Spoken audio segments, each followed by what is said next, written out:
दी जा रही। जो लोग जंजीरों में हैं उनको गोली मार दी जा रही है। जो लोग पुलिस की कस्टडी में हैं उनको मार दिया जा रहा है। और फिर ये कहा जा रहा है, कुछ कहना चाहेंगे? कुछ कहेंगे आप? कुछ कहना चाहेंगे आप? और अतीक अहमद को प्रयागराज के यहाँ पर कॉल्विन अस्पताल में जो है बुलाया गया है और एक कॉल्विन हॉस्पिटल में कोशिश करेंगे कि हमारी बातचीत देखना पड़े।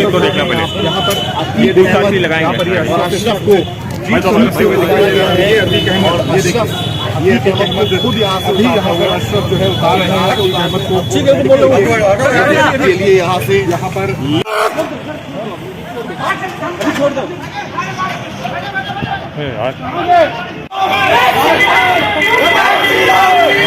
कि नहीं नहीं आप सब अच्छे हैं, सेफ हैं।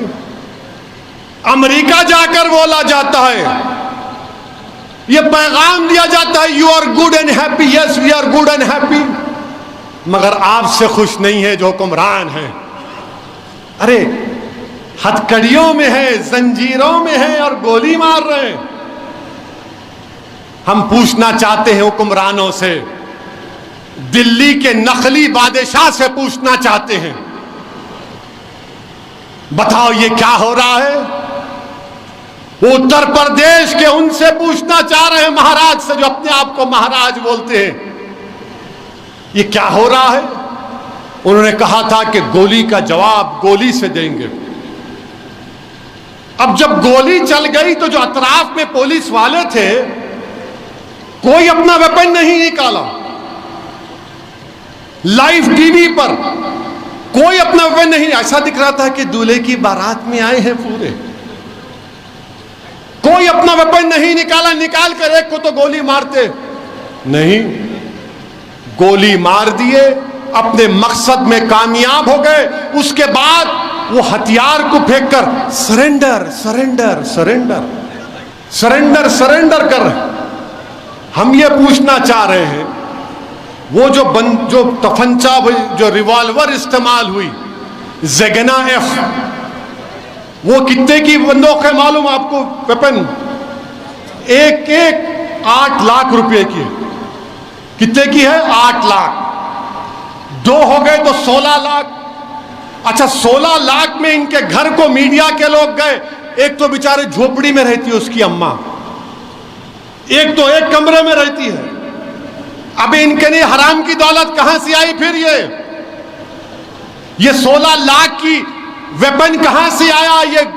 ये गोलियां कहां से आई? मैं प्रेस कॉन्फ्रेंस करके 12 घंटे में बोला था कि ये काम करने वाले प्रोफेशनल हैं। जिस तरीके से मार रहे थे, अगर कोई रिवॉल्वर चलाना जानता है तो वो बताएगा कि जिस हाथ का उनका पोजीशन था, जिनका उनका जिस्म का वजन था, जब गर्दन झुकाकर मार रहे थे, वो बता रहा है कि वो प्रोफेशनल है। मैंने कहा था इस बात को, और 2 दिन पहले हिंदुस्तान टाइम्स के अखबार में एक रिपोर्ट आई कि एक पुलिस के आईजी हैं विजय शंकर सिंह ने कहा कि इनको कम से कम 1 महीने की ट्रेनिंग दी गई थी। 1 महीने की ट्रेनिंग दी गई। उसी रिपोर्ट में कहा गया कि एटीएस के ऑफिसर ने कहा कि इन्होंने इन दोनों को मारने से पहले कम से कम 500 राउंड की ट्रेनिंग लिए। और एक भारत का एक मशहूर शूटर है, माने जो कंपटीशन में जाता है, अजय विक नाम है, उसने कहा कि जिस तरीके से एक हाथ से मारते हैं, एक हाथ से वही मार सकता जो बड़ा प्रोफेशनल होता है, वरना 2 हाथ से मारते हैं। ये एक हाथ से मारे, ये अजय विक कह रहा है। तो इससे मालूम हुआ कि इनको प्रैक्टिस दी गई। इससे मालूम हुआ कि तीनों मारने वाले गोडसे की नाजायज औलाद हैं, क्योंकि गोडसे ने भी गांधी को मारा था गोली से। तो ये गोडसे के जानशीन हैं। और मुझे कहने की इजाजत दीजिए कि ये गोडसे के लुत्फे से पैदा हुए हैं। ये पूरे के पूरे गोडसे के लुत्फे से पैदा हुए। ये 3 लोग टेरर सेल का हिस्सा है। मैं आपको बता रहा हूं, मुझे शक है कि हमारे मुल्क में ऐसे लोग हैं, कितने हैं नहीं मालूम, जिनको ट्रेनिंग दी गई है, जिनको हथियार दिया गया है और जिनको कहा गया कि बेटे गोडसे का ख्वाब पूरा करना है तुमको। जब मुझ पर गोली चलाई गई, इसी तरह के जेएसआर के नारे लगा रहे थे, 6 फीट से गोली चला रहे थे। वीडियो देखो आप, उनका हाथ ऐसी है, हाथ और उनका कलाई एक ही है। नारे लगा रहे थे। तो अल्लाह का करम था कि अल्लाह ने मुझे बचा लिया, मुझे और यामीन खां को। ये अल्लाह का करम है कि अल्लाह ने साबिका मेयर माजिद के दिल में अल्लाह ने उस वक्त वो बहादुरी डाली और कूद कर उनके तरफ भागा। तो जब मुझ पर गोली चलाई गई तो उन जालिमों से पूछा गया तुमने क्यों चलाई? तो बोले हम असदुद्दीन ओवैसी को मार के मशहूर होना चाहते थे। उनके घर वालों को भी पूछे, बोले उन्हें आता ही नहीं था, गंजटी था, उन्हें मिलता ही नहीं था। यहां पर भी ऐसी है, हाँ आता ही नहीं था, देखो ऐसा है। और वो लोग भी बोल रहे हम मशहूर होना चाहते थे। ये मशहूर होना नहीं है, ये एक बाज़ाब्ता ग्रुप है जिसको हम टेरर सेल कहते हैं। ये टेरर सेल है जिन्होंने गोली मारी उन 2 लोगों को, जिनको कोर्ट ने सजा भी दी थी, जो पुलिस की कस्टडी में थे। मारने वाले टेररिस्ट हैं और टेरर सेल का मॉड्यूल है। और अगर कोई ये समझ रहा है कि ये सिर्फ ऐसा ही करे, नहीं, याद रखो और लोगों को मारेंगे। हो सकता फिर से कोशिश करेंगे मुझे मारने की, हो सकता है कि फिर से कोशिश करें, मगर मुझे परवाह नहीं है। जब तक अल्लाह जिंदा रखेगा आप और हम जिंदा रहेंगे। सिर्फ यही है कि जब तक अल्लाह जिंदा रखे, अल्लाह ईमान को सलामत रखे, अल्लाह गाजी बनकर रखा है हमको, और शहीदों की मौत दे ताकि हशर के मैदान में अपनी मां को शर्मिंदा ना होने दूं, अपने बाप को शर्मिंदा ना होने दूं। मगर यहां पर देखो, आप मशहूर होना चाहते थे।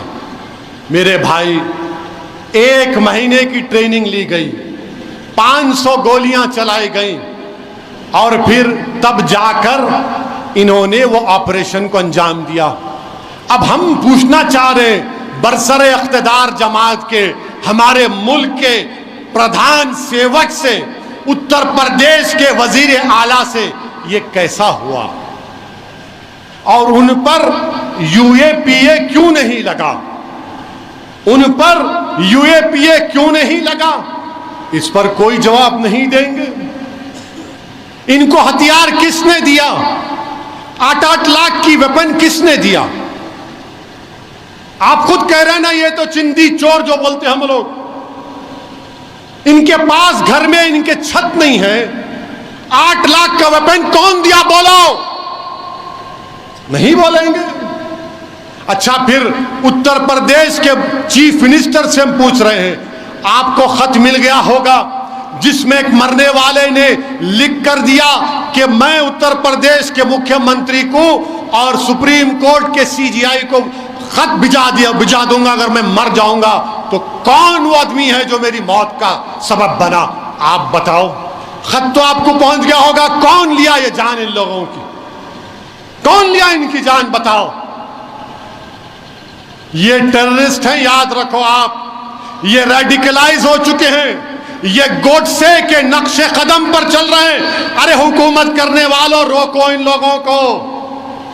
याद रखो, अगर तुम नहीं रोकोगे तो ये आग है, ये दीमक है, मुल्क को खोखला कर देंगे ये लोग। तुम हुकूमत में आज हो, कल नहीं होगे तो क्या होगा? बताओ। फिर हम मुतालबा करते हैं कि वो नाम क्या है, बताओ आप। और फिर मेरे अजीज दोस्तों और बुजुर्गों,